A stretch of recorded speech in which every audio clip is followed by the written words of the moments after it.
This is a Rogue Media Network podcast.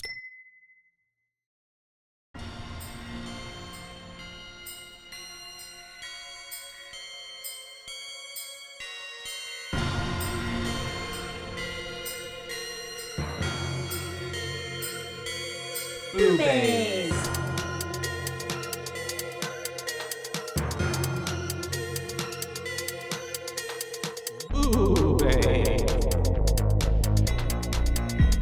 Hi, Hello, and welcome to BooBaes. BooBaes. That's right. We're your hosts. I'm Caitlin. And I'm Joshua. And today we are here to talk to you about Child's Play 3. yet another Child's Play. I keep wanting to call it Chucky. Can we just call it Chucky 3? Chucky 3. It needed like something like Chucky and like something military. I don't know. Like Back in action. Yeah, something like that. Chucky strikes again. I don't know. But Yeah. Chucky 911. No, I'm just kidding. So we are following the whole Chucky storyline, and we are taking a time jump here because this is set quite a few years after we left off in Child's Play 2. Yes, but it's only came out 10 months after the Child's Play 2 came out. Yeah, I think with in 1991, I believe. They started like the production of it and everything like as soon as the other one had like wrapped, I think. Something like that. Yeah, it's a really quick turnaround. I guess the Chucky mania was real. Yeah. And what is his name? Don Mancini. Yeah. He says that this is his least favorite of the three because he had like no time to think about it and like really was out of ideas and stuff by the time like he was having like forced to write this one. And I think it kind of shows. Yeah, most definitely. I think there's a lot of moments in it that are kind of weak sauce, for lack of better terms. And even just kind of like the storyline itself is kind of weird and it's just kind of out there. And there's a lot of like, how did we get here? How did we get here? How did that make sense? How does that make sense? There were some cool deaths, though. I will say that. Yeah.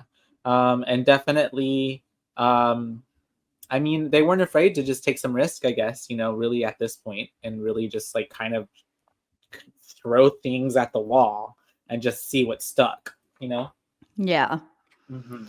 This one was directed by Jack Bender. Jack Bender. That name makes me think of the dude from the robot from Futurama. Oh, yeah. Isn't his name Bender? It's Bender. Yeah. Yeah. And then it's starring Justin Whalen this time as Andy. We've got Brad Dourif still as the voice of Chucky. Little Tyler's played by Jeremy Silvers. And then Travis Fiennes plays Asshole Man. Shelton. Yeah, I couldn't remember his name. Yeah. And then I have Donna Eskra here, but I don't remember who she plays because I don't think she plays De Silva. No, De Silva is Perry Reeves. Yeah. I don't know who. Oh, Donna is Jackie Ivers, but I don't even remember a person fucking called named Jackie. Yeah. But she was listed like way higher because then it went to like Carnival Kid 3. And I was like, I'm not going to write that person's name down. That's interesting. No, yeah. She just had higher billing, I guess. Yeah, I guess so. That's all stuff that's like in contracts and whatnot. But the Silva girl looked really familiar. But then when I looked into her, like I hadn't seen her in anything else. Maybe she just has one of those faces. Yeah, I guess so. Because she did look kind of familiar. Yeah, I was like, she kind of looked like every girl of the 90s. Right? Because I was like, oh, that's that young, like, and now and then I was like, no, that's not who I thought it was. You know who she kind of looks like? The girl from Charmed who just passed away. Oh, Shannon Doherty? Yeah. Yeah, I could see that. Like back in the day. A little bit. I love her. I love Charmed. Yeah, Currently Charmed. watching Charmed. Like I'm currently going through it. I'm almost at the end of it. Yeah, I'm in season 7 and there's 8. So I used to watch it every morning. It would come on TNT. Yeah, and it would be on like early, like so I'd watch it while I was getting ready for school. Me and you were watching the same thing, getting ready for school, Caitlin, and we didn't even. We were twins. That's so. We were soul sisters connected. I would switch between that and then like VH1 and MTV. Jumpstart. Yeah, same. I almost said that too. Because MTV would sometimes just be a little bit too like hip hop for me. VH1 played the more like I don't know, like off. Varied. You know? Yeah. Yeah. Had Fuse. That was the best for punk rock music. Pop punk. I don't think I had Fuse. But yeah, I didn't either. But I know what Fuse was. My friend had it, so we would watch it when we were getting ready at her house. Childhood. Wow. But yes, all of that. Yeah, but we start basically in an abandoned good guy doll factory. The same good guy doll factory from the end of 2. But it's like clear that it's been a long time because everything's covered in like layers of dust and cobwebs. Yeah. It's definitely been abandoned. The way that like they're also just knocking everything over, just trying to clean everything up. Yeah. And we have them basically whenever Chucky died at the end of Child's Play 2, and his whole little body was just kind of left there in a like conglomerate of plastic.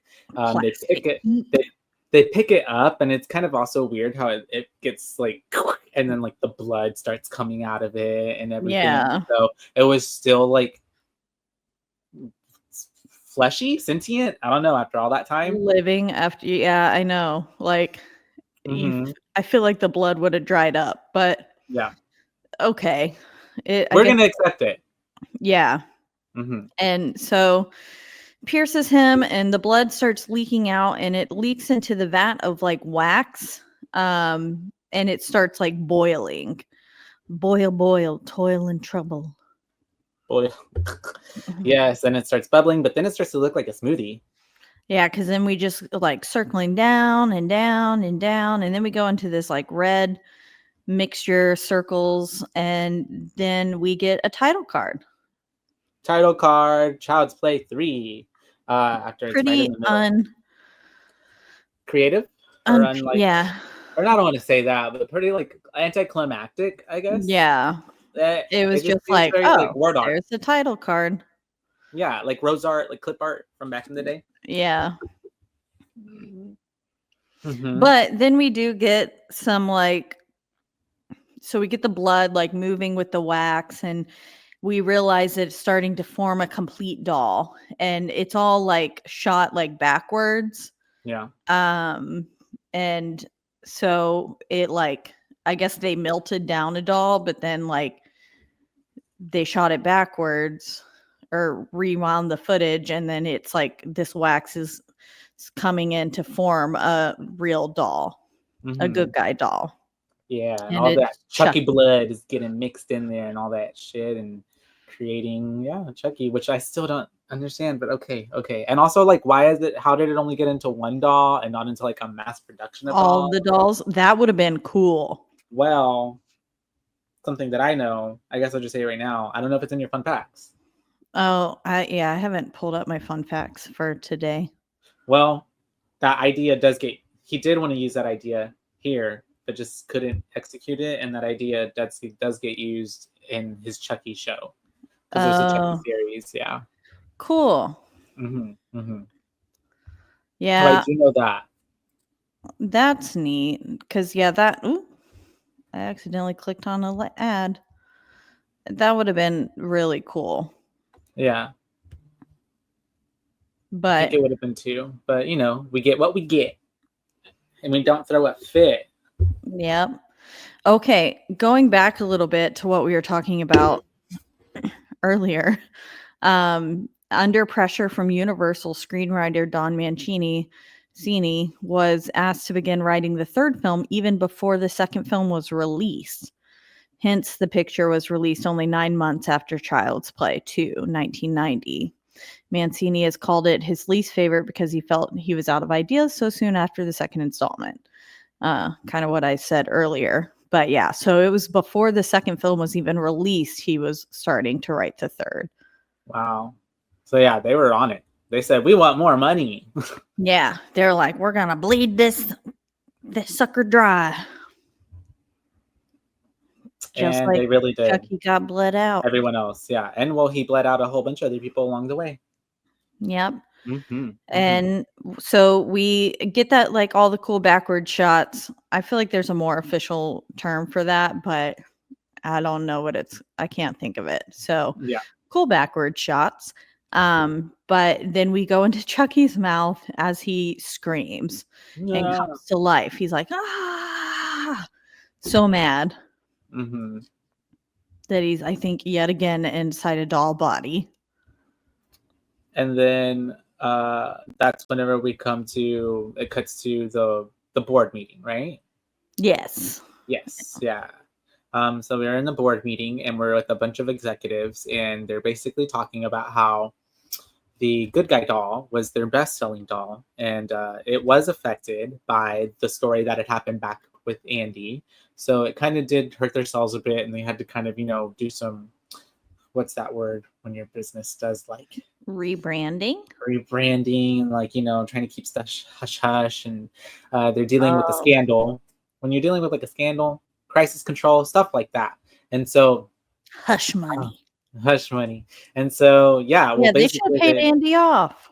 Well, they should have got a fat check. Yeah, unfortunately, his mom just got silenced and sent to a loony bin. Yeah, and they just kind of were just like, well, whatever with Andy, because I guess he was so troubled in himself, just hopping from foster home to foster home, that he necessarily wasn't even a problem. You know what I mean? Yeah. It seems like he was trying to run away from the whole Chucky, like, all of that trauma, right? And then it just, like, obviously Chucky found him again, which sucks. Yeah. Imagine, like, it's 10 years later and you're like, not this fucking doll again. Yeah, I know. Poor Andy. Very unfortunate. It's giving Sydney from Scream. Like, it's like every other 10 years it's like someone else trying to kill me. God damn. You always think that you're done and then nope, surprise. Yeah, but the board meeting, yeah. But yeah, they're reviewing the case of Chucky and Andy, trying to put the doll back on the market, and they're like saying the fantasies of one disturbed boy can't mess with their product. Andy has ancient history. No one remembers him. Nobody cares. And so they ultimately decide to move forward with putting the doll back on the market. And I don't remember his name, but one of the guys in the shareholder meeting was like, I don't agree with this. Yeah. And I don't think that we should put this doll back on the market, and let it be known that I don't agree. Yeah. Like, but also, like, didn't he say, like, just in between them, like, not even in front of everybody though? Yeah. Yeah. So, pretty staunch opinion, but he's telling him this, and then the boss is just like, basically, he don't give a fuck. He's like, I don't care. And it's basically like the same situation how in the second one when he told the guy to like shove the Chucky up his ass. Yeah. And at this point he was just like, fuck Andy. Like, nobody fucking cares about Andy. Yeah. And then they end up gifting him the first brand new good guy doll, which came off the assembly line, and it turns out it's Chucky. It's Chucky, because he ends up going back to his office. He was like, returning, doing his things for the night, drinking some whiskey, having a cigar. He's trying to watch the news, and then Chucky comes out and starts fucking with him. And almost immediately we're like, all right, well, he's about to get his, because for the past like 2 movies he's just been kind of a dick, but also he's kind of the reason Chucky's alive. So why would Chucky kill him? Yeah. Think about I don't know. I think Chucky just has bloodlust. Yeah. And wants to take it out on everyone. And probably couldn't get out. I guess he could have gotten out of there without being seen. Yeah, I think he just wants to kill everyone. He's a serial killer at heart. Yeah. Serial He's strangler. the Lakeshore Strangler. Yep. So he's getting that drink. Chucky's gone from the box and he's like golfing, and Chucky runs kind of in the background, and then the TV turns off and he's like searching under the couch for the remote, and Chucky hands it to him. But like you can already see like he's got like back issues, because every time he sat down he was like, oh yeah, me. He's groaning and stuff. And so whenever he stands back up, we saw Chucky grab a thing of marbles earlier and pours out all the marbles, making him slip, and then basically sends all the toys out at once, which I was like, how is he controlling all of these toys at the same time? Yeah, his little ass Chucky. Maybe because he's a part of the toy company, he has like sentient control over them. That's Yeah. something they never explained. I don't know. But yeah, and obviously CEO, I don't remember his name. He's just kind of like wigging out, but also still not acting appropriately like spooked to me. Yeah. And then he was a little like, his reaction was underwhelming. Yeah, like just kind of a little like anyways, but then he finally sees Chucky, because Chucky comes out and he's like, don't fuck with the Chuck. Don't fuck with the Chuck. Yeah. And he hits him in the head with the golf club. And then he throws a dart at him as he's like crawling away. Which also, would that like knock someone down?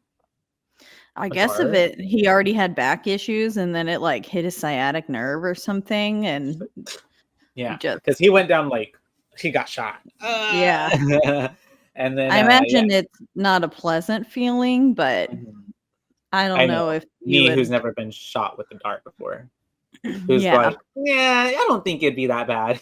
That's kind of what I was thinking at the end when De Silva gets shot in the leg. I was like, girl, calm down. It's just the leg. And then I was like, oh, I've never been shot. I probably would be crying. Right? No, I think about that all the time, and like think about like, damn, like if I were to get shot, like or like in situations where, you know, you think of like, what if the robbers came in right now, or what if this and that, and you like, how would you defend, or how would you that? But like, yeah, if I got shot or stabbed, I'd probably be down for the count. Yeah. Oh yeah. But he throws that dart at him, and the CEO's crawling away, trying to reach for the phone, when Chucky comes back behind him and chokes him with a yo-yo. A yo-yo. A yo-yo. Not this man being killed by his own toys. And he says, nothing like a strangulation to get the circulation going. Yep. And our old CEO is out. He is dead. And then we move to, quite rather quickly, our military school. Yeah, because he looks him up on the file on the computer. That's right. And it's like, oh, see, he's gone to military school and he's 16 years old now. Also, that did strike me as odd too, is that like, why would they have Andy's information, I guess? Yeah, I was wondering that as well. Yeah. But I was like, that seems sensitive. And like a corporation shouldn't have access to it, but what do I know? Most definitely. Yeah, no, I was thinking the same thing. But yeah, so we're at Kent Military School. He's 16 years old, and we're with the head honcho man, whose name I also forgot. I only called him like Colonel. Yeah, I wasn't sure of his rank, so I just called him head honcho. But he's asking Andy why he moved from foster home to foster home, basically, and is trying to, I feel like, kind of like scare tactic him, fearmonger him, and just like, you know, it's time to forget these fantasies of killer dolls. Like, he has no idea what he's gone through, and yet he's still trying to like really dismiss it, you know, and then also bring in the whole, you know, when I was like the whole biblical and scripture shit and all that. And it's just like, baby, like, you don't even know what you're talking about. Like, you don't even know the half of it. And the way that he's like, probably like, I've experienced life and this, and like the way Andy has experienced way more than he has in his like 80 years of life, and like Andy's done it, and like by the time he was like 8 years old, like Yeah. having been almost killed, having to run for his life, having to protect his mom, having to lose like all of that shit. Yeah. Yeah, Crazy. very unfortunate life he's had in these 16 years. Yeah. And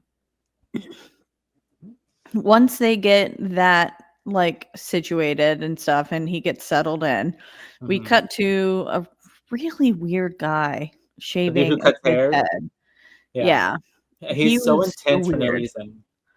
Yeah, and just kind of unsettling, like just he was very it felt almost inappropriate Mm-hmm. the Yeah, way he was like, most "Yeah, definitely. yeah." And I was like, He definitely "Ew." got his kicks off from like being like whatever that was, like a Yeah, power, like the power powering trip. and just cutting their hair, which was weird.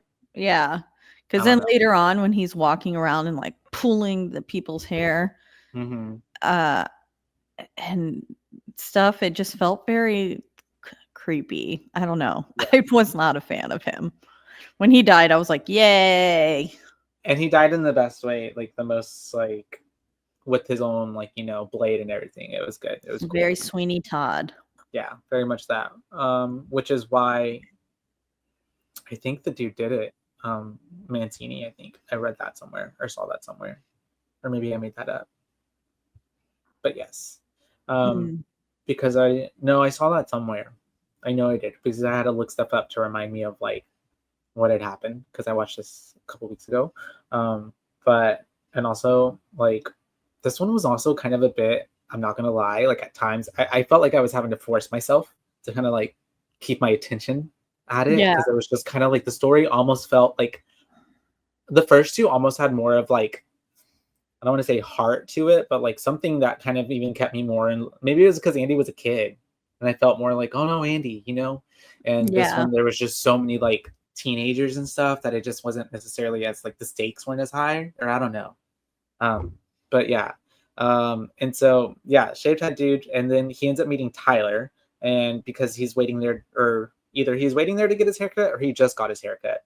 Tyler And just got he was that's a right. kid getting his head shaved That's right. at the beginning. And then as he's sitting there, that's whenever we see the good guy doll commercial on the TV. And that really like triggers Andy. And then Yeah. He has little like a full-on Tyler, traumatic episode. is all like for it though, because he's super enamored because he hasn't had a negative experience with a good guy doll. And he's like, ooh, I want one. And he's like prime age for Mm-hmm. good guy dolls and stuff too, like prime market, target audience. But yeah, and then now Andy's got like a flat top haircut. Mm-hmm. I was surprised they didn't like buzz his head. No, for real. I thought that was the whole point. Yeah, he was like, But "Oh, okay. I can see skin now." None of them had So, like buzz cuts, I feel like. yeah, except for one guy that he mentioned, he was like he in the mess hall whenever they were eating, he like rubs his head and he's like, "Attaboy." I don't like buzz cuts. Not for me. But we have him then going to his room and meeting his roommate, who is Whitehurst. Well, Whitehurst comes in it. No, that's right. He meets Whitehurst is in the fucking closet because he gets fucking stuffed in there. Yeah, because you hear this like banging on the closet door and you're like, oh shit, did he find them? And then he opens the door and his roommate falls out all tied up and like bound and gagged. And we find out that someone named Shelton did this to him. Yeah. The bully, essentially, who is their leading sergeant or commander, whatever. Yeah, lieutenant colonel or something like that. Yeah, just having a serious power trip. Yeah, and I was like, how is this okay to abuse your power like that? I feel like it's probably pretty standard in the military. But I think that's standard. Yeah. I think that's pretty evident with like our current government. Yeah. Just abuses of power in any situation, in any type of setting, I think is the whole deal. But yeah, no, unfortunately, he is just And it's so like unfortunate that like he literally just takes most of his shit out on like he's an asshole to kind of everybody, but he specifically targets Whitehurst. And like like even hearing a little bit when because Tim and Whitehurst kind of talk for a little bit, they kind of oh, welcome to the new spot, oh yeah, these are the jocks, these are oh yeah, this is Shelton, he's like he's kind of getting a little bit of like the lay of the land. Yeah, and he says, "Welcome to hell, Barclay." Barkley. Oh, and then they get to share their first names with each other, which I think kind of is like a little building moment for them, bonding humanizing moment. And then we cut to them being out, what is that called? When you're out in the yard and they're doing the formations and stuff and they're, tin hut. Yeah, I'm not sure what it's called exactly. Yeah. Yeah, he is Lieutenant Colonel Shelton. Lieutenant Colonel. But yeah, he's out there and he's kind of inspecting all their uniforms and stuff and making sure they're standing at attention correctly. And he's walking by all of them, but then he kind of stops in front of Andy and is like, "You new here?" And he says, "Yeah." And I was like, "Oh God, he didn't say yes, sir." Like he's just like, yeah, and he's just smiling. Yeah, that's me. And Mr. What's his name? Fucking Shelton doesn't like that. And he just starts like yelling at him. And I don't remember like what all he says, but he's just basically, berating him. He's like, "Lieutenant Colonel Shelton, sir." That's because he's like, "What's your name?" And he's like, or he says, "Do you know who I am?" And he goes, "Shelton." And he goes, "That's Lieutenant Colonel Shelton to you, sir, to you." Yeah. And then, yeah, he kind of moves on after yelling in his face to Whitehurst. Oh, yeah, that's right. My bad. To Whitehurst. Yeah. And then that's when he starts like saying like really despicable stuff to someone. Yeah, he's just being mean. And Andy's like looking all around. And I was like, "Andy, keep your head forward. God damn it. He's going to say something." But then De Silva speaks up first and she's like, "You asshole." And then Shelton's like, "What did you say?" And she said, "I said, you asshole, sir." And I was like, nice. Yeah, I love how she doubled down. Instantly became favorite character. Yeah, for sure. But yeah, and then he ends up making her do like 20 push-ups or something, 25 push-ups or something like that. Yeah, 25, and like the last 3 were one-handed, or 2 were one-handed. And he's trying to make it seem like you girls like think you can get away. No, I'm gonna make you do stuff just like the boys. And I mean, she's taking it in stride, and she's just like, "I said what I said," because he was acting like an asshole. Yeah, he was, and she handled it incredibly well. And you can tell right away that there's some chemistry between the two of them, between Andy and De Silva. Give looks to each other. And I was like, he got the hots for her. At this point, we also have this commanding guy giving Tyler a package because Tyler was like over there and they're just kind of having a little chit chat. Also kind of getting the vibes that Tyler is like someone important's kid. That's might be why he like is like this little kid, just kind of like, kind of favorited by everybody. If that makes sense? It kind of seems like everybody's looking out for him, almost in a sense. Yeah. And then we have him getting this package, and he's like, "Hey, this is for Andy. It's a new guy. Can you make sure that this gets to him?" And it's obviously, a good guy doll package, but Tyler takes it and he's, on his way, making his way downtown, faces past. And then he ends up getting to like these stairs. And when he gets to them, he accidentally, did someone bump into him or push by him? Yeah, he bumps into several people along the way. And I was like, damn, this box is going through hell. And then he bumps into that person. And the box goes flying. Yeah. Down the stairs. And poor Chucky's in there like, fuck. And then he picks it up because he notices that as it fell down and like some of the paper packaging had ripped, that it's a good guy doll. And as any child, anybody would, if they found $1 million on the floor, they would pick that sucker up fast. And he ran off into the not infirmary, the armory, and ended up keeping it for himself because he unboxes it and he meets his new pal, Chucky. He bursts out and his first words are, "Who the fuck are you?" Yeah. And Tyler's like, "I thought you only knew 3 sentences." I love how at this point Chucky just gives no fucks. He doesn't even care to pretend to be like the doll. No, yeah, he just was like ready to. He was immediately trying to get out of this.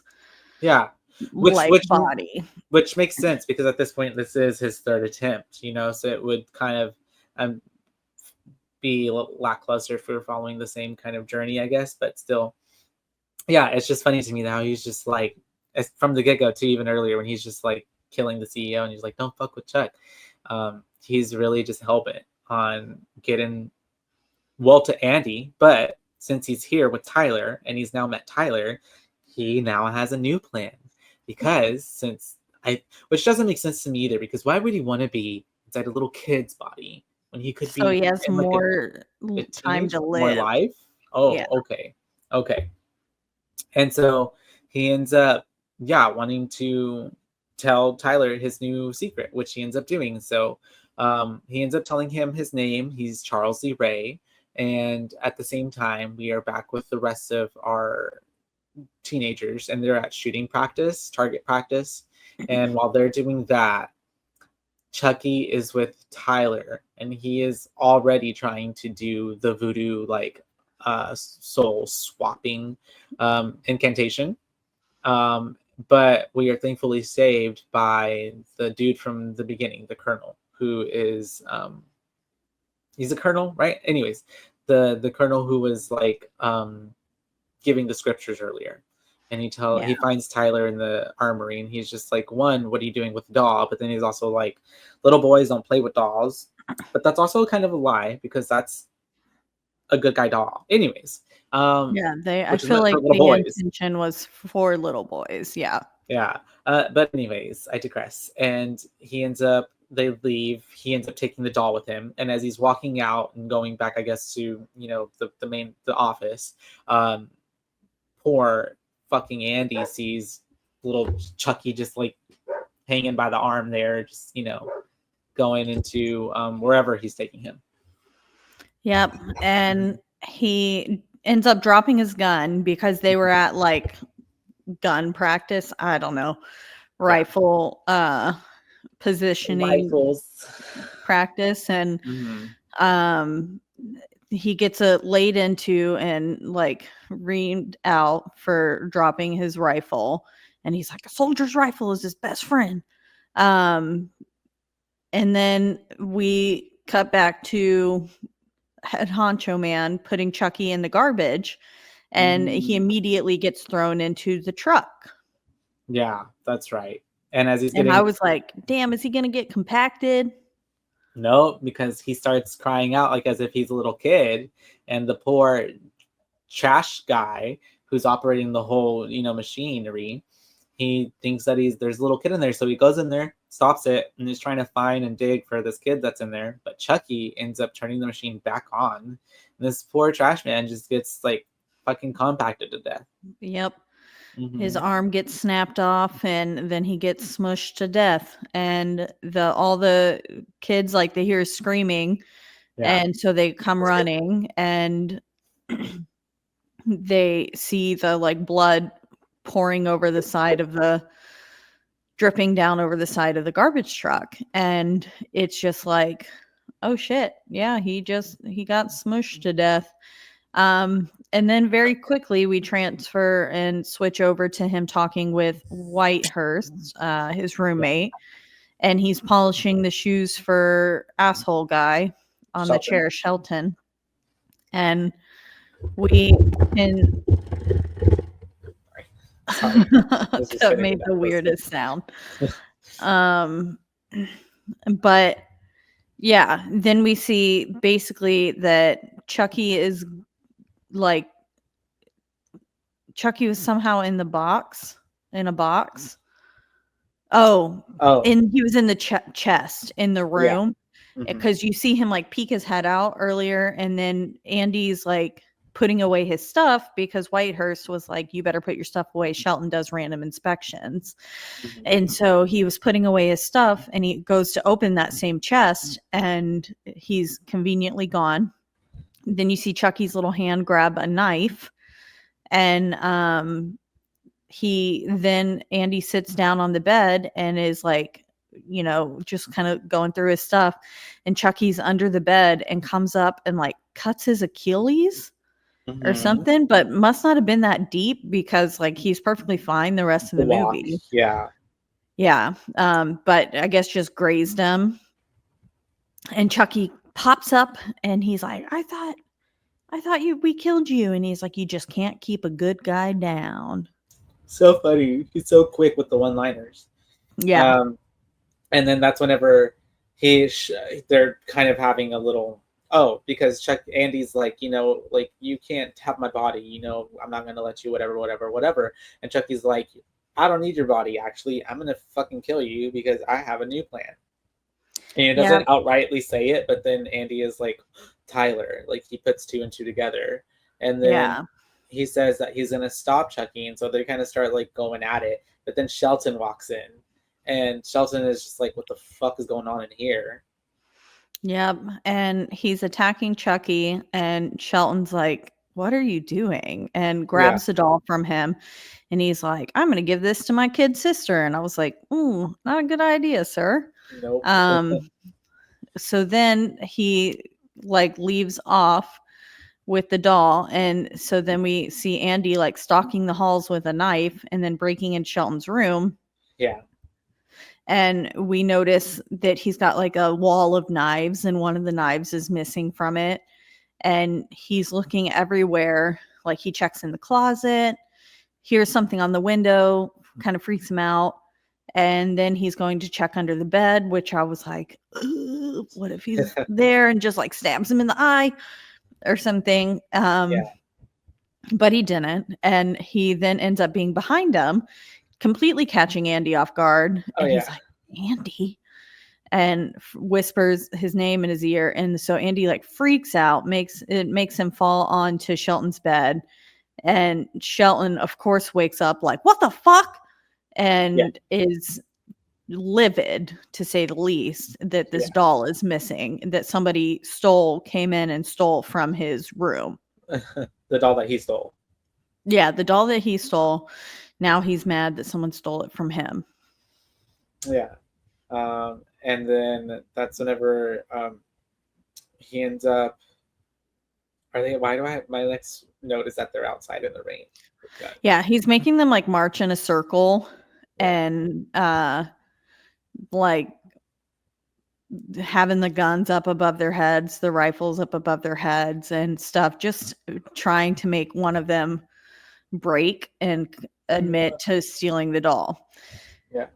But then Andy breaks off from the group and goes to look for Tyler, but he ends up getting caught by Shelton, right? I don't know if it was Shelton or if it was his like right-hand man. Oh, okay. Yeah, but he ends up getting caught. And then he ends up getting in a fight with Shelton. Oh, hi, kitty. You come say hello, Suki? Meow, meow, meow. You say meow? She is a beautiful kitty.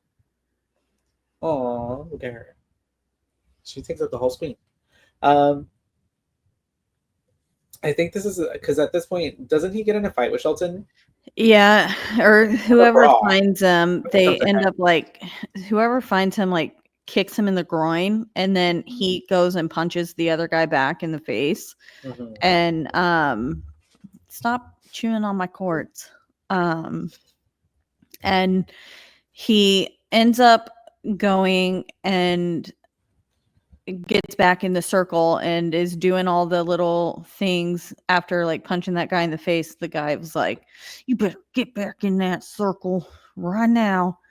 And then freaking Chucky goes in and finds a little note on Tyler's bed that's like, Charles, come and find me, your new best friend Tyler, kind of thing. Yeah, that's so funny. It made me laugh so much. Yeah. And he's like walking out through the thing, and he eventually finds Tyler because Tyler's like, Charles, come and find me. It's Tyler, Don't so look like over here. innocent and cute, like this whole movie. Like he's just like, he gives me SpongeBob vibes. Like he doesn't even know like the killer is literally after him. He's literally playing with the killer. Yeah. He's like, this is fun. For real. He's truly an innocent child, but like he thinks something kind of like Andy was in the beginning before he realized Charles was a bad guy. Yeah. But yeah, and so then he's hiding in the like head honcho guy's office, and then we see the two girls, De Silva and her friend, come in. Maybe she's that Jackie That's what I was girl. thinking. That's literally what I was just thinking. Yeah, that probably is. That would make more sense. Yeah, and they are sneaking around and they're looking for Andy's file, it turns out. Yeah, because they're nosy. Snoopy. Yeah. Yeah, she's just trying to figure out more. Because she likes him. Mm-hmm. She does. And then she's just about to read the headline about the killer doll when they find Chucky and Tyler in the closet. And they're like, get out here. And then she puts lipstick on Chucky, which Chucky is not a fan of. No, not amused at all. He says this means war.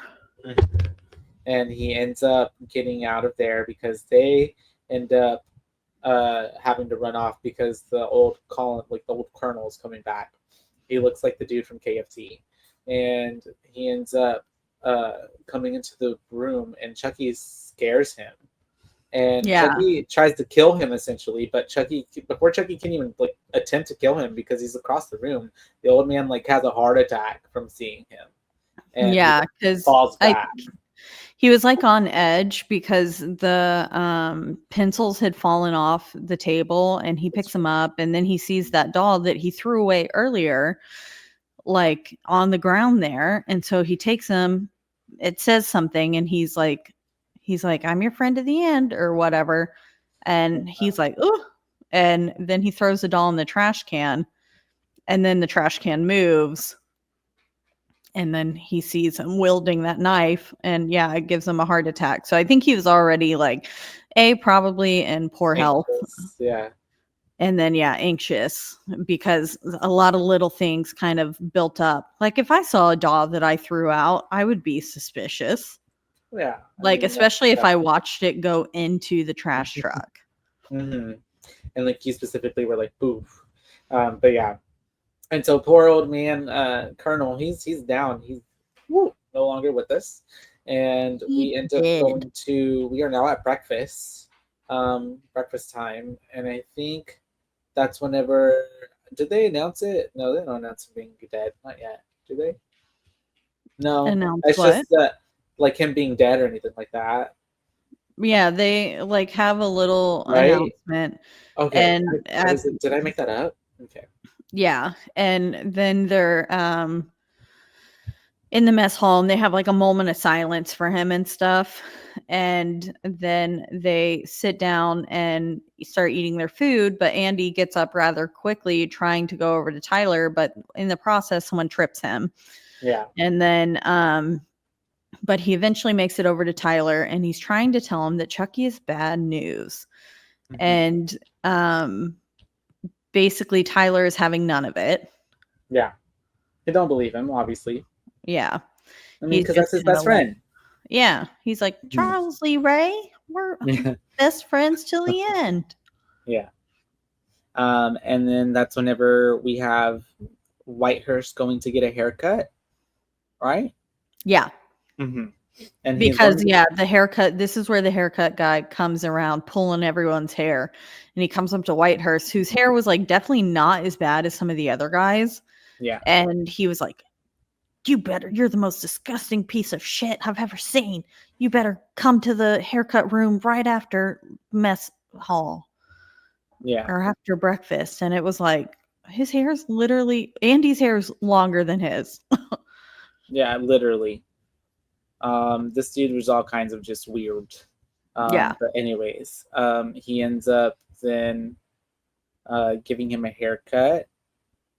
And a haircut. Doing all of that. But then as Whitehurst leaves, Chucky ends up popping out because he's here now. And him and the barber start to have. How is it that he gets there? How does he pop up? He's just in one of the cabinets, and then the haircut man's like looking through the cabinet, and then he pops out. I remember now because you could see his little silhouette. Yeah. And he's like, this haircut's not up to regulation standard. So, and then he gets his clippers and he's going in to cut Chucky's hair. And if so, this shot just kind of cracked me up because he was like coming in. And it just, there was like 3 shots of that, of him just getting closer and closer. I kind of wish he would have gave Chucky the buzz cut. Yeah, I wanted to see it. Chucky buzz, yeah. But before Chucky can get his hair cut, he cuts his throat. Yeah. Very Sweeney Todd, like as you said. Yep. And then, of course, as he's sitting there dying, and Chucky hops out of the chair, and he's got like the clippers in hand and stuff, Whitehurst comes back in and sees everything. Literally everything. And Chucky's just like, boo bitch. No, he doesn't say boo bitch, but he says something like that. Yeah, and he just says boo. Yeah, and then Whitehurst just like runs off, scared. Yep. And joins the rest of the gang as they're, I guess, getting ready for start war games. Yep, they're getting ready to start the war games, and like you see Chucky pop up through the window, and he has bullets, and I was like, this must be what Josh was talking about. Literally, yeah. The paint ammo with the real bullets. And he falls back in line and is clearly flustered, but he won't admit to anything. Andy's trying really hard to get a confession out of Whitehurst to say that he saw Chucky, and he just won't admit to it. Yeah, even though he did. Yeah. And then we see Chucky replacing all the red team's ammo, paint, bullets with real bullets.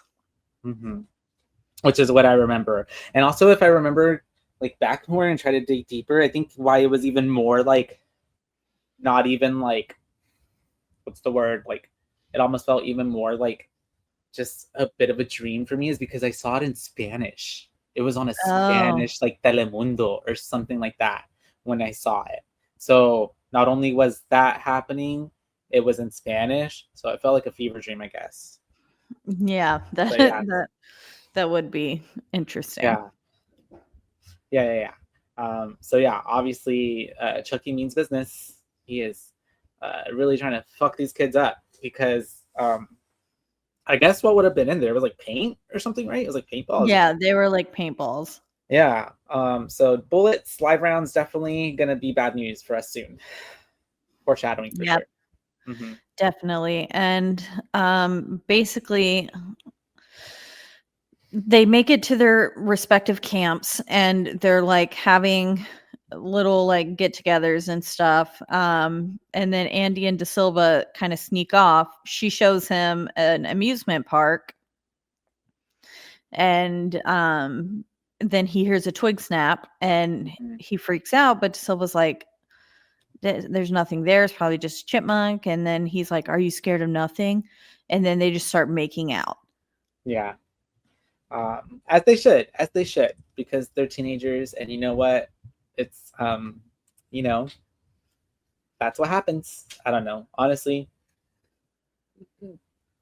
Also, like, she's the only girl with like, although like basically most of, I guess Jackie was there too, but I don't remember them focusing on like any other girls or seeing any other girls other than her. So yeah, it's just kind of a given. Our main guy, only girl, they're gonna kiss. Yeah.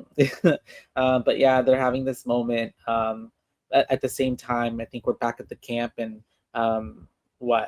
Shelton is like, where the fuck is Andy? You know, so he thinks that because Andy's not there, that he's a traitor or something like that.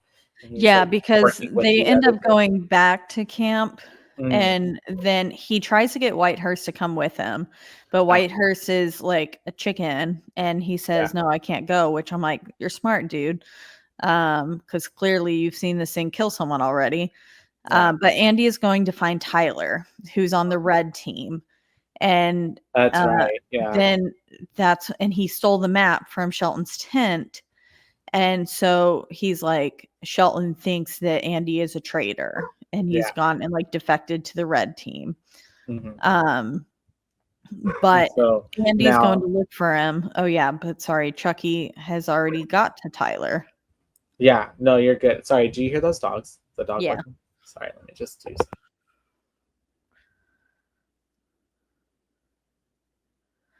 But yeah, he basically, Chucky's already got to Tyler, and then the blue team starts like running out, and they are coming. Wait, he was like, sorry, he was like responding back to me. I was just trying to be like, can you please be quiet? And he was like, no, I cannot.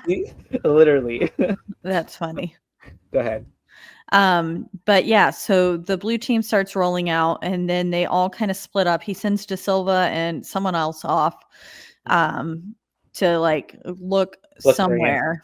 Yeah, look for Andy. And then Andy almost finds Tyler and Chucky, but Chucky tells Tyler to duck. And at this point, Tyler still thinks Chucky's nice. But then Chucky pulls out the knife, and he's like, "Listen here, you little shit." Because Tyler said, "I don't want to play that game anymore. Switch the soul or find the soul. Hide the soul, whatever it is." He didn't want to play. And Chucky's like, "Listen here, you little shit. You're going to play this game." And then that's when Tyler's like, "Oh, Andy was right. Yeah, you're not a good guy." Yeah. Totally heartbreaking for little Tyler because his dreams have been shattered. Yep. And he ends up stabbing Chucky. And he just stabs him right in the little chest, but of course not on his heart side. And then he like runs off and screaming after Andy and stuff. And then Chucky is like dying, but not dying, he's just injured. He's bleeding. But then he finds De Silva. Yeah, and then he starts attacking De Silva. And he gets to her, and then that's whenever now Chucky like basically has her held hostage, which one I don't understand how a dog holds someone hostage. But is it the gun? Did he have a gun? Yeah. Yeah, I think he ended up getting a gun. Or maybe just had the knife and like surprise, the element of surprise. Yeah, I think got to her. It gets to Silva, and he's basically got the walkie-talkie, and he's telling the guys because Shelton's then like listening in, and he's like, "Hey, like I got your girl, like come over here, or I'll kill her," or something like that. And then that's whenever Shelton's like, "Who the fuck is that? Who is this?" And he's like, "This is Charles." Yeah, because Andy and Tyler run up to the group. Andy gets captured by the group, and then Tyler comes up running like, Andy, you're right. He's not a good guy. And then he says like, "Who's that?" And then they're like, "That's Charles." And he goes, "Charles." And they end up like, "Okay, we're going to take this seriously because Tyler's freaking out," kind of thing. So, and then he comes on, he's like, "I've got De Silva." So they come up with a plan for capture, but what they don't realize is that he's got a grenade, fucking grenade. He's lost his mind. But yeah, they end up getting to this like trading places type of situation meeting. And as this is going on, Shelton can finally fucking see that Chucky's a fucking doll at that. And then we have De Silva and Tyler trading places, I think, right? Yeah. And then at the same time, shit just kind of hits the fan because then the red team is also here while all of this is happening. Because he radioed earlier to the red team to be like, rendezvous at this point. The blue team's going to be there so you can get them, basically, knowing that he put the real bullets in their guns. Yeah. And so unfortunately for our leading commanding whatever, Mr. Shelton, as he's standing there and finally gets the reveal of like Chucky being real, red team unloads a round and it goes right through his fucking chest. Yep. Up, and they kill Shelton. Drops like a fly. And it happens all so quickly because then they start shooting other rounds. But then they start to realize that they're real, and even like from both. First, the blue team is like, "Holy shit, these are real rounds!" And then before the red team can notice, they unload at least probably like 20 of them, and then they stop. And then someone's like, "These are live rounds." Yeah, and they're like, "Oh shit." So they stop. Yeah. And then in the commotion, fucking they go and check on Shelton after he's down. But then in the commotion of like realizing that Shelton's dead, Chucky throws the grenade, which he had pulled the pin out of the grenade earlier, so we knew it was live. And Whitehurst surprisingly gets a stroke of courage, throws himself on the grenade, sacrificing himself for his teammates. Yeah. Which is also really crazy to think that like if the grenade doesn't, like if it would have just gone off, it would have blown up like a lot of area. But like because it was in his smothered tummy, it just only blew up him. Yeah. But it kind of baffles my mind because I still feel like the power of it should still like, but I don't know. I guess not. You know yeah. I mean? Mm-hmm. No, I agree. But yeah, he blows himself up. Yeah, so poor Whitehurst is dead. And kind of deservedly, because he was so like he was so scared the whole rest of the movie, and then all of a sudden just got this random stroke of courage and was like, I'm gonna do this, and then ends up getting himself killed. Which he obviously knew, right? Because also, like, I don't know, that's just a lot. That poor guy. He literally pulled the short end of the stick on every aspect. Yeah, he did. Tyler then, because earlier we saw that, you know, when before the kiss, what's his face, Andy and De Silva were together, and she showed him, you know, the carnival, and he was like, "Oh, I forgot places like that exist." Well, anyways, now Tyler is at that carnival from earlier, and Andy and De Silva run off, and they go find him there. And then this turns into essentially what is like, it's almost the same as the last movie's ending. I feel like same formula. You know what I mean?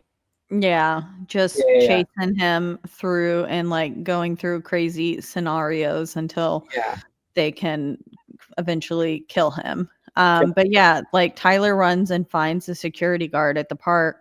Mm-hmm. And then the security guard's like, "Look what I found." And it's fucking Chucky. And so Tyler's like, "Ah!" And but we don't get to see that. We just see like, we flash over to Andy and De Silva looking for Tyler, and then they see the security tent and they're like, maybe we should check there. Mm-hmm. And they walk in to find the security guard killed, and we see that Chucky is on the loose. And she grabs the gun. De Silva grabs the gun from the security guard's holster. Yeah. So we've got a gun now. Janie's got a gun. Janie's got a gun. And they end up finding Chucky on this haunted ride, right? Yep, because Chucky directs little Tyler into the devil's lair. Yeah, rightfully so. And they end up getting in there, and it's a very like cat and mouse situation, like kind of the rest of the movies when we get to this type of, you know, Chucky's after Andy, but now he's after Tyler. And then we get out, then we start having like a shootout. Yeah. Basically throughout the ride. Also, weren't there just people on the ride? Yeah. So like all this happening, there's just like shots being rung, and then like Chucky's just trying to maniacally kill this child, and he ends up someone cuts Chucky's face. The roller coaster or something cuts his face off, right? Yeah, because he shoots De Silva. Yeah. In the leg. Gives Andy the gun. She gives Andy the gun. And then Tyler's leg like gets stuck in a hole. And while he's like stuck in that hole, we watch this Grim Reaper have a giant scythe and it just like swings down like a little pendulum. And but Chucky didn't realize that. And then Chucky's face gets like half cut off and Tyler's just like, ah, because we found out a little bit of a scaredy cat. Because everything in this ride has been making him go like, oh my God. So poor guy. I mean, he's what, 8, 10, maybe? Yeah. And he's like 6. He's young. And so he ends up, then we're at our showdown. And this is also like a huge ass like carnival ride type of situation because also like the setup is elaborate and there's like now a volcano. Yeah. Yeah, a giant volcano thing that Tyler's stuck on with his leg stuck in the hole. And or he like starts climbing up it and then he gets knocked out because he slips and falls and hits his head. And so while he's on the ground, Chucky takes a perfect opportunity to just start chanting and playing Hide the Soul. Yeah. And Andy's like climbing the pile to get to them, but falls all the way back down. And then you get a little bit of foreshadowing whenever you're like, he falls next to the fan. And you're like, oh, that fan's going to come into play because it's moving hella fast. That's an idea. And so he falls all the way down. And then seemingly the Hide the Soul is working because the lightning starts striking. Yeah. And I was like, oh shit, not the lightning strikes. Yeah. He's making his little spell happen. But at the same time that he's doing all of this, fucking Andy is remembering his training that he got at this military academy. And he's like, talking to himself, he's hyping himself up. He's like, all right. And then he ends up unloading a little round and it blows Chucky's arm off. Yeah, he misses the first time. The first, right? Okay. And then he blows his arm off the second time, not in the heart. And then he ends up shooting him again. And the second time, there's enough force in it, or he gets him in a good spot where he like ends up flying back. Yeah. And then knocking him off Tyler, thankfully. And when he falls all the way back, he ends up falling into the fan that we just saw. And he falls back, and then Andy is like, Tyler, are you okay? And then all of a sudden Chucky pops up onto Andy's back and has got him with his one arm and is like, wah! I imagine his little legs were going crazy. And freaking then Andy like almost drops Tyler in the surprise. And so he's like holding on to Tyler, who's dangling over the fan. And he finally, Andy gets the knife that Tyler's been trying to hand him. And he freaking stabs Chucky, cuts off his hand, and then drops Chucky into the fan. And, or like bucks him off of his back. Basically, Chucky goes falling, his little sleeves like in the air, because he's missing his arms and hands. And freaking the whole place, I guess it like had little explosions set with it too, because then it like obliterated his body, and the place is just full of his body parts. Just everywhere. Cut me into pieces. Yeah. He's just tiny bits. Tiny bits. I said tiny bit, not big bit, tiny bit. Tiny bits, yeah. And so thankfully, Chucky is now dead. He's kaput, or so we think. And then we have our ambulances come. They start to tend to Andy and Tyler and De Silva. And yeah, it's a very, very like, okay, yay. Like it's dead. He's gone now. Yeah, De Silva asks him, like, are you going to be okay? And Andy's like, don't worry, I've been here before.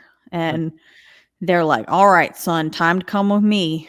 And they take him off for questioning. I guess they put him in the back of the police car because yet again, he's attached to a slew of murders. Yeah. Yeah. And then we just end panning out on the carnival. Yeah. And that is Child's Play 3, the end. The end. Not as thrilling as the second one. Not as thrilling as fun, I think, and not as kind of new and exciting, I guess, as the first one. I don't know. This one, like I said, was almost felt like kind of like a chore to watch, unfortunately. Because it was just kind of like, okay, like what's gonna happen next? Okay. And not that the characters were that horrible or anything. I think everybody honestly even did like a good job. Like even like fucking Shelton played an asshole, made me not like him. Whitehurst played this guy who gets picked on, made me like him because I felt bad for him. Andy was good. De Silva was cool chick. Like everybody did good. It's just the material that was there. It was just kind of like a bit, you know, like you said, he didn't have enough time to write. Probably it felt like an afterthought. It felt rushed, and it felt kind of like just like maybe someone had this idea, and it might have been a good like. I don't even know. Never mind. Like this just seems like an idea that probably should have been scrapped, and they should have redrawn and like came up with something a little bit more elevated, maybe, because there's so many ways you could go, you know, with the whole Chucky storyline and everything like that, and even Andy's storyline. And what if they even did it to where like, I don't even know, because also it's still ongoing right now, so they're doing stuff now anyways, like with the whole Chucky show, and then obviously there's, you know. They did pick it up and take it in a different direction with the Chucky series, with, you know, Chucky's Bride and the Seed of Chucky and all that. Definitely, I think more in like comedic type of direction.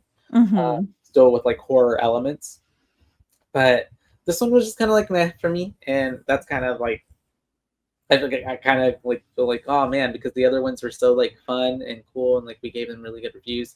But honestly, this one was kind of like a 2 for me, if that. Like, but I thought it was cool to finally see like what I did remember from when I was little from watching that. And I mean some of the deaths were pretty cool.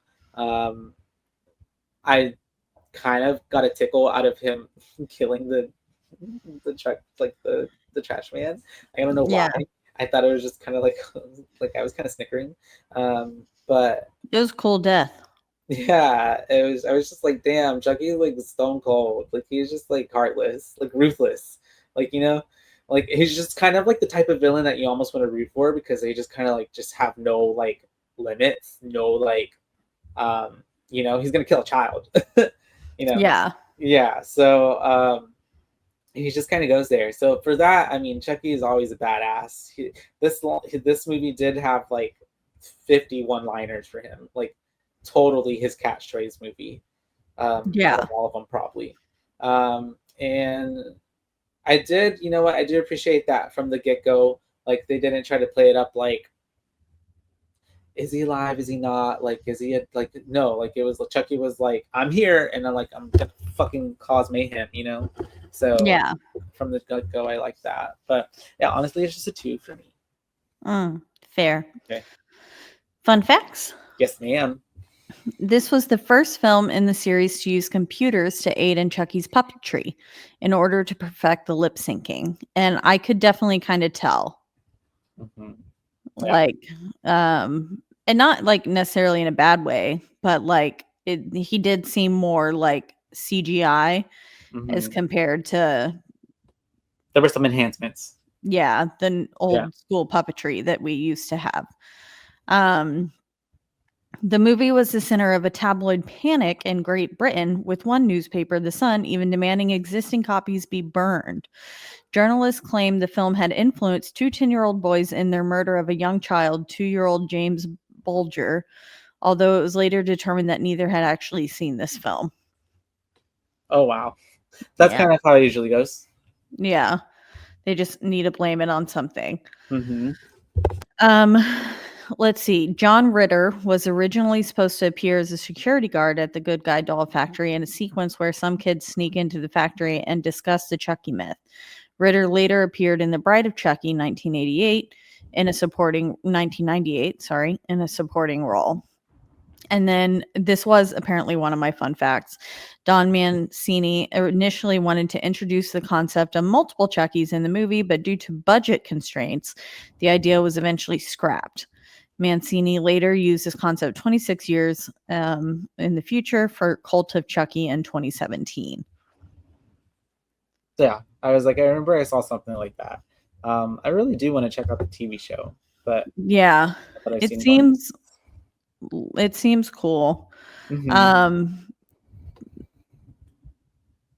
Yeah. The box office disappointment of this movie, it made only $20.5 million and on a $13 million budget, is the reason why there was not another Chucky movie for 7 years until Bride of Chucky. I mean, that makes sense. People probably burnt out of it. It's probably the same thing as like with the Marvel movies and everything right now. Like people get tired of seeing something, even if it's like, really good or exciting. Like people need a break. Yeah. This is apparently Brad Dourif's least favorite movie in the series as well. But he had so many kind of catchy one-liners. Mm-hmm. So I don't know.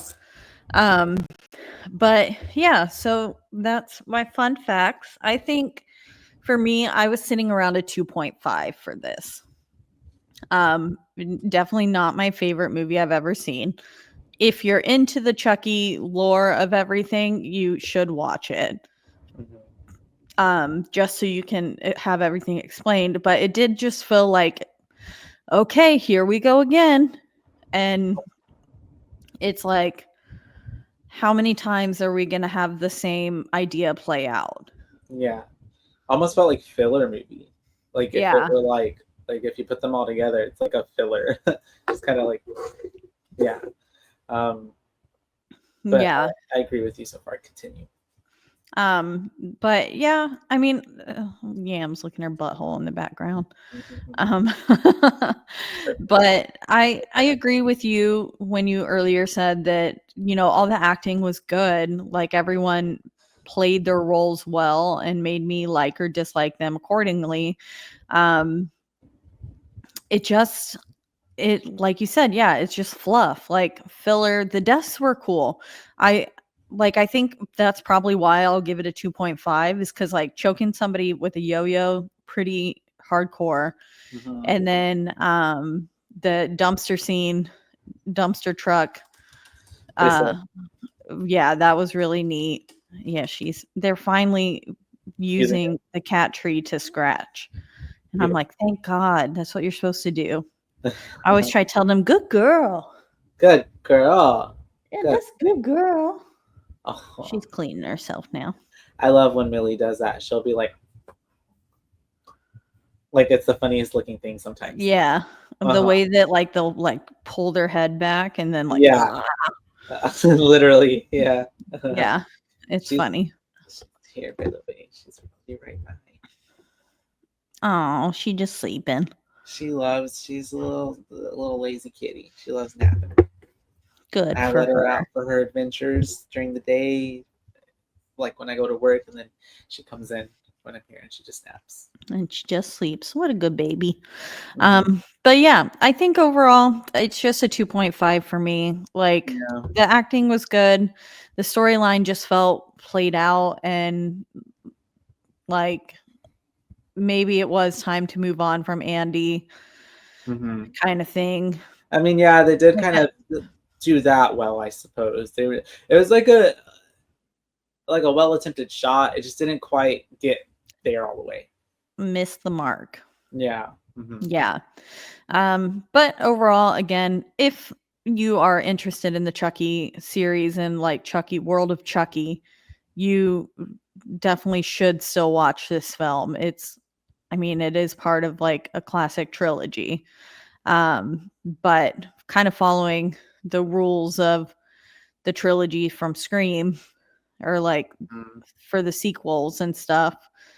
The third one gotta be bigger and better, but up the ante, but it just didn't happen for this one. Yeah.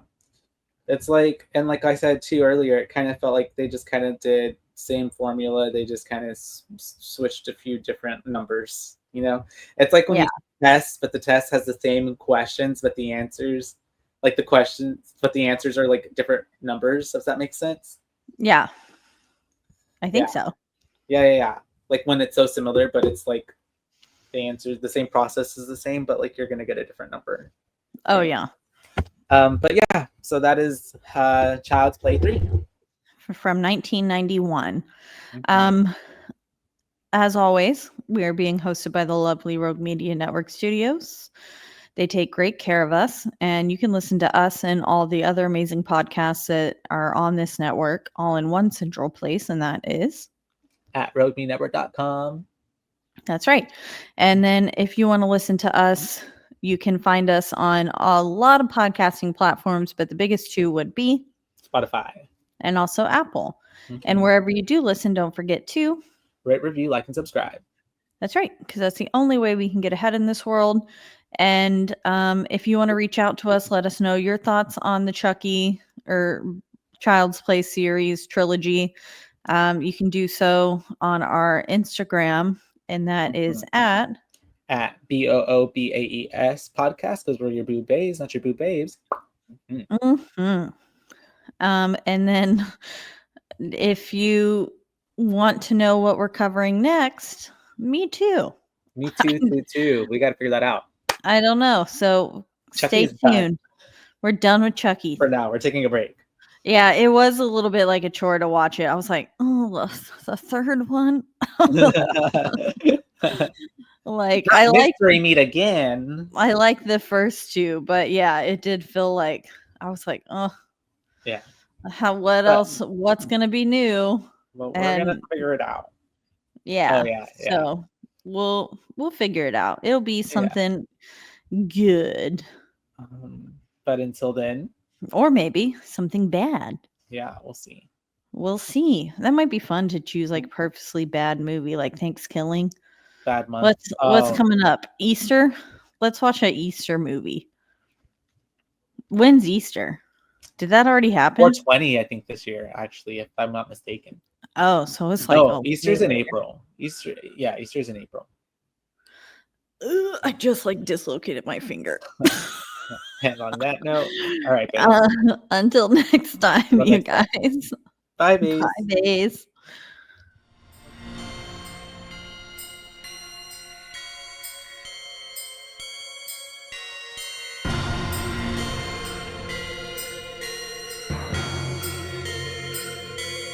BooBaes.